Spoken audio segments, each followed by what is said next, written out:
3ஆவது நாள் எங்களுக்கு நைட்டு கேரைக்காடு திருப்பாதி இருக்கேன். முதல் நாள் 2 நாள் நடந்த சம்பவத்தில் முன்னாடி வீடியோ போட்டிருக்கேன். வீடியோ பார்க்க இந்த மாதிரி பார்த்துக்கிங்க. இப்போ 3ஆவது நாள் திருப்பாதி இருக்கேன்.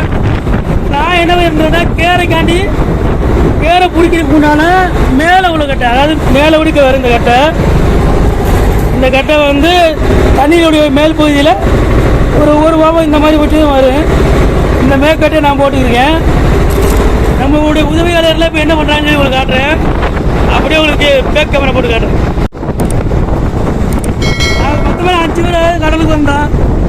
5 பேர் வந்து இப்போ ஒரு ஆள் துல்பாத்துக்கு பாருங்க. இவங்க வந்து என்ன பண்ணுறா கேரைக்கு உண்டான கட்டை, காற்று கட்டைன்னு சொல்லுவோம். அது கொஞ்சம் வெயிட்டாக இருக்குது. அந்த கட்டை போட்டுருக்கு. அவங்க வந்து 2 பேர் சவரை வீசிட்ட கட்டை. இந்த 2 பேர் என்ன வச்சுருக்காங்கன்னா கேரைக்கு இறை போட்டிருக்காங்க. கனவா இறையை வச்சு போட்டிருக்காங்க. சரி, இவ்வளோ சொல்கிறமே நமக்கு இன்றைக்கி என்ன கிடச்சி அப்படிங்கிறத உங்களுக்கு காட்டுறேன். இன்னும் 10 நேரம் தொழில் இருக்குது. நான் பாரு 5 கேரை தான் இன்னைக்கு இது வரைக்கும் கிடச்சிருக்கு. இப்போ மணி கிட்டத்தட்ட ஒரு 10-10:30 இருக்கும். எங்களுக்கு கிடச்ச மீன் இதான். நாங்கள் முதல் பிடிச்சது இந்த மீன். இந்த கேரை தான் முதல் பிடிச்சாங்க. அதில் ஒரு 5 கிலோக்கு உள்ளே இருக்குங்க. நீங்கள் 5 கிலோ அது அந்த மாதிரி ரேஞ்சில் இருக்குது. ஒரு 3 மீன் 20 கிலோ ரேஞ்சில் இருக்குது. இதான் இப்போ நாங்கள் பிடிச்சது. எப்படி இருக்கு பார்த்தீங்களா? இவங்க கண்டி நாங்கள் பராபாடு போட்டுருக்கோம். இந்த டியூன் ஆஃபீஸு வந்து வெளிநாட்டில் சரியான விலை உண்டு. ஆனால் இங்கே வந்து அப்படி கிடையாது.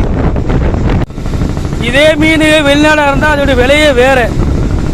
ஆனால் நம்ம ஊரில் கொஞ்சம் மீன் அதிகமாக பிடி போட்டு சொன்னீங்கன்னா 250 ரூபாய்க்கு 240 ரூபாய்க்கு வாங்குறாங்க. குறைஞ்ச இது 140 ரூபாயிலேருந்து 180 ரூபாய்க்கு போகுது. இதுக்காண்டி இந்த பாடுபட்டு இருக்கா. பிள்ளைகள்லாம் ரொம்ப கிறக்க அதனால வாங்க போய் சாப்பிடும் சொல்லி வச்சு இப்போ சாப்பிட்றது விடியும். ஏன்னா வெளிச்சம் தெரியும். வெளிச்சத்தை விட போச்சு மறைஞ்சிருக்கேன். ஆனால் தம்பி முகம் தெரியும். இழுத்து போட்டு வா இழுத்து போட்டு அவர் இறை போட்டு பிடிச்சிக்கிருக்க. இவர் அண்ணன் என்ன கட்ட கொடுக்க அப்படின்னு பார்ப்போமா? ரெண்டுமே இல்லைங்க.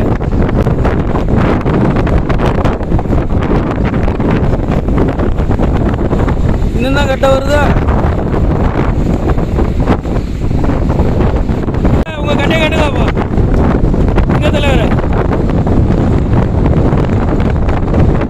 என்ன ஒரு அழகான கட்டை கொடுத்துருக்காங்க.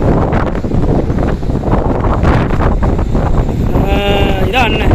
இந்த கட்டையை போட்டு ஒரு கேரை பிடிச்சாங்க.